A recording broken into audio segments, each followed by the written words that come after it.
हमारे देश में चुनौतियां कभी खत्म नहीं होती, चाहे हमारा देश कितनी भी तरक्की कर ले। पहले लोग कहते थे कि सड़कें नहीं हैं, हाईवे नहीं हैं। अब हाईवेज आ गए, बड़े बड़े एक्सप्रेसवेज पूरे देश में बन गए हैं, उनमें लेटेस्ट गाड़ियां आ गई हैं, अच्छी अच्छी बसें चल रही हैं सुविधाओं वाली।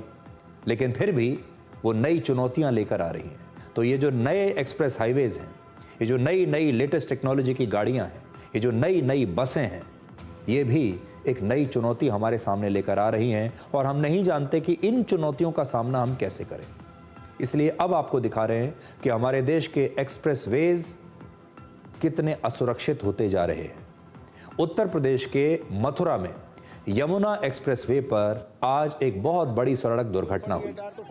आज सुबह 4 बजे जब घना कोहरा छाया हुआ था और इस दौरान तेज रफ्तार की वजह से एक बड़ी दुर्घटना हुई, जिसमें 11 गाड़ियां आपस में टकरा गई और इसके बाद 7 गाड़ियों में आग लग गई, जिनमें से 5 बसें थीं।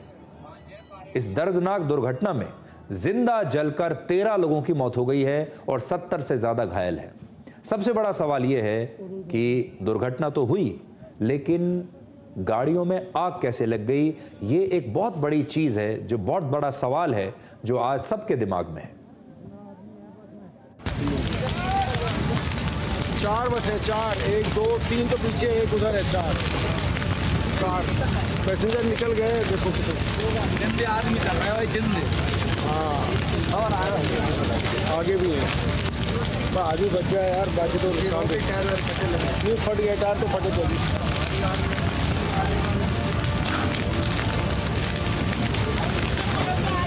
अरे कोई है नहीं क्या इसमें?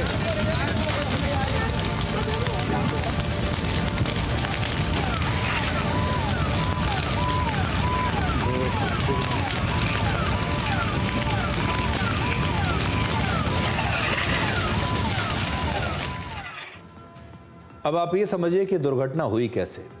सुबह के समय यमुना एक्सप्रेसवे पर घना कोहरा छाया हुआ था, विजिबिलिटी बेहद कम थी, या फिर आप समझ लीजिए कि ना के बराबर थी। सामने क्या है कुछ दिखाई नहीं दे रहा था और तब एक कार अचानक से एक्सप्रेसवे के डिवाइडर से टकरा गई।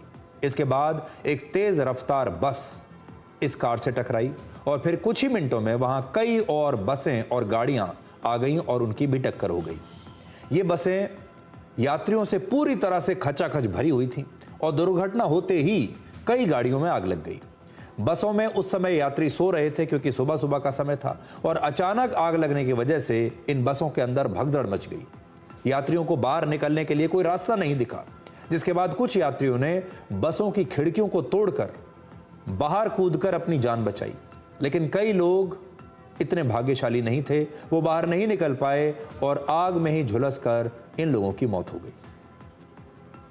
मैंने आया, एक्सीडेंट भयंकर था, आग बहुत तेज दौड़ चुकी थी, 3 गाड़ियों में आग लग चुकी थी।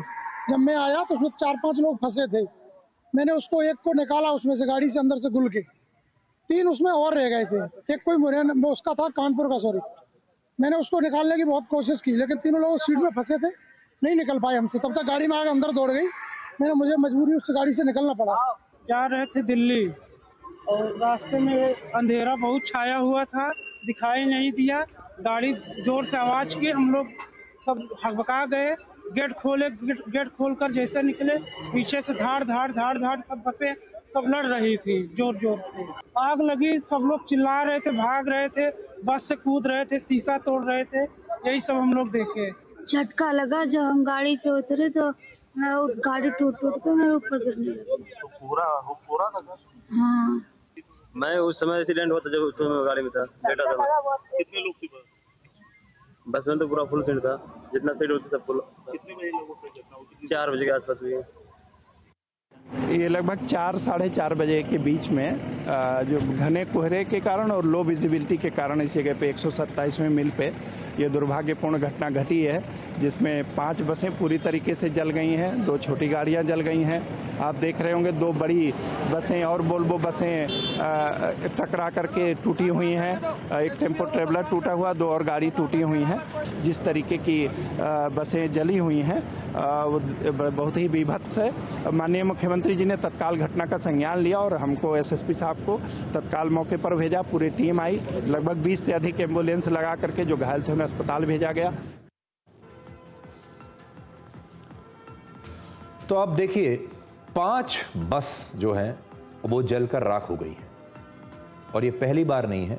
पिछले 2 महीनों में हमारे देश में ऐसी कई सड़क दुर्घटनाएं हुई हैं जहां हमें कुछ एक जैसी चीजें देखने को मिल रही हैं।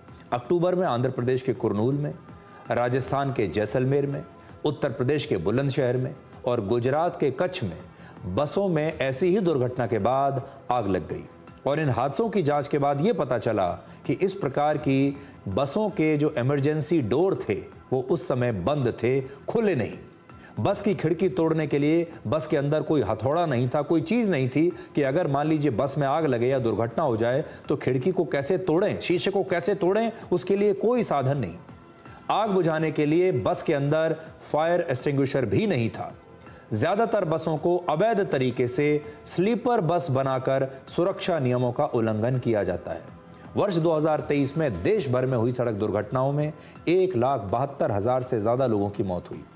2022 में 1,68,000 से ज्यादा लोग मारे गए। इसलिए बसों में यात्रा करते समय खुद आपको ही अब ऐसा लगता है कि अपनी सुरक्षा का ध्यान रखना होगा। देखिए बार बार जब हम बात करते हैं इन बसों के जो लाइसेंस जब चेक किए जाते हैं, परमिट चेक किए जाते हैं तो पता चलता है कि एक्सपायर हो चुके हैं, इनके पास कोई परमिशन ही नहीं है। कानूनों का ये बसें लगातार उल्लंघन करती हैं। जैसा कि हमने आपको अभी बताया, जब बसों को स्लीपर बसें बनाया जाता है उसमें ये लोग कोशिश करते हैं कि ज़्यादा से ज़्यादा सीटें लगा दें। जब ज़्यादा सीटें लगाएंगे, क्योंकि इन्हें मुनाफा कमाना है, ज़्यादा टिकटें बेचनी है, बसों को ज़्यादा यात्रियों से भर देना है, वो इसलिए होता है क्योंकि इन्हें पैसा कमाना है।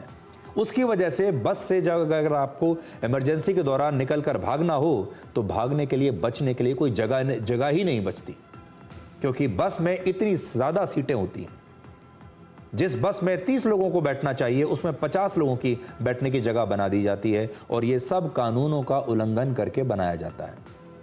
अब आप देखिए ऐसी बहुत सारी बसें आपको मिलेंगी जिनके एक के बाद एक न जाने कितने चालान किए जा चुके हैं, लेकिन उसके बाद भी इन्हें रोकने वाला कोई नहीं। ये बसें लगातार सड़कों पर चल रही हैं।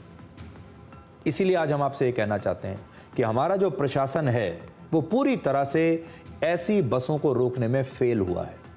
और आज भी इस समय जब मैं आपको ये खबर बता रहा हूं, हमारे देश में इस प्रकार की हजारों बसें भारत के हाईवेज पर, एक्सप्रेसवेज पर कहीं ना कहीं चल रही होंगी। उन बसों में हजारों नहीं लाखों यात्री अपनी जान खतरे में डालकर इस समय यात्रा कर रहे होंगे। अब उनकी किस्मत है कि वो सही सलामत पहुंचेंगे या नहीं पहुंचेंगे।